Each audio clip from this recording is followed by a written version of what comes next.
Quand je serrais la main d'une personne, j'apprenais des choses sur elle. Imaginez avoir vécu une expérience de mort imminente. Parfois, ce n'était pas des choses que je tenais à savoir. Et qu'à votre retour, vous vous retrouviez avec des pouvoirs étranges, des pouvoirs psy. Le monde pourrait sembler être un endroit tout à fait différent. Dans mes moments les plus sombres, je considérais sérieusement la possibilité de détruire mon corps avec des explosifs, de réduire mon corps en bouillie pour ne jamais pouvoir le réintégrer. Joe McMoneagle a vu sa vie bouleversée après avoir frôlé la mort en 1970. Mais au lieu de quitter l'armée après cet incident, il est devenu le plus respecté des sensitifs travaillant pour le gouvernement américain. Maintenant, malgré les efforts du gouvernement pour garder son programme secret, McMoneagle est déterminé à raconter son histoire. J'ai fait de l'espionnage pour le compte de toutes les grandes agences américaines, la CIA, la DIA, le service des douanes, le FBI, les services secrets et j'en passe. Pendant 18 ans, McMoneagle affirme que le gouvernement américain a utilisé un groupe de sensitifs pour espionner ses ennemis. Il parle en connaissance de cause, il était de ce groupe. Qu'un bombardier de l'aviation disparaisse des écrans radars, qu'une ambassade tombe, que des terroristes prennent en otage des Américains, chaque fois le groupe fournissait des informations détaillées sans quitter leur base américaine. Tout ceci était hautement secret et n'a jamais été divulgué au public jusqu'à maintenant. À plus de 150 reprises, j'ai fourni de l'information considérée essentielle pour la nation et qui n'était pas disponible via aucune autre source.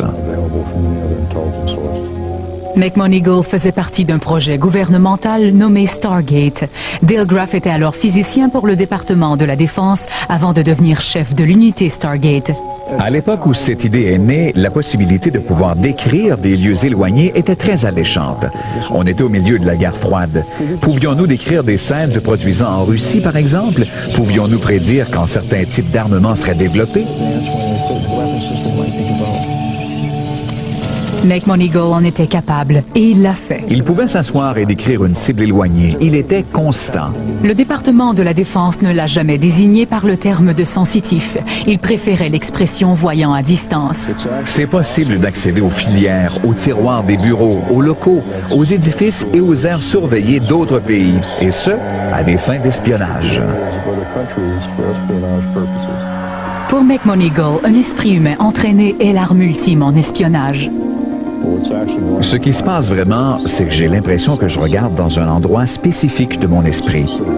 Un endroit que j'appelle ma fenêtre de visionnement à distance, si vous voulez. Dans cet endroit précis, je reçois des fragments de la cible qui me sont envoyés habituellement sous la forme de pictogrammes, d'odeurs et de symboles. Je dois agencer ces choses de façon à fournir des informations pertinentes. Quelques-uns de ces cas ont été rendus publics. Dans l'un d'eux, on avait demandé aux voyants d'identifier la fonction d'un gros bâtiment situé au nord de la défunte Union soviétique. La majorité des analystes traditionnels affirmaient alors que les Soviétiques étaient probablement en train de construire un porte-avions miniature. Mais l'équipe de Stargate y voyait quelque chose de différent. Nous avons visualisé l'édifice et avons déterminé qu'il s'agissait de la construction du plus gros sous-marin au monde. Nous avons pu décrire les tubes, comment ils étaient assemblés à l'intérieur du sous-marin et la grosseur de ce sous-marin. Leur prédiction était véridique. C'était le premier sous-marin de classe Typhon, le plus gros sous-marin jamais construit. Il comptait le même nombre de tubes que nous avions prédit. Tout était correct. McMoneagle a pris sa retraite de l'armée en 1984, mais a continué de faire du visionnement à distance comme consultant. Plus souvent qu'autrement, ses tâches ont un lien avec la sécurité nationale. En guise de reconnaissance pour son travail exemplaire, on lui a accordé la Légion du Mérite. Puis en 1995, le projet Stargate a été démantelé. La CIA a déposé un rapport sur le programme, le qualifiant d'échec. D'après ceux qui ont étudié la question, il est clair que la CIA ne souhaitait pas être mêlée à cette histoire. Ils avaient d'autres problèmes à régler. Voudriez-vous être responsable d'un programme où travaillent des sensitifs et que ce programme soit dévoilé au public?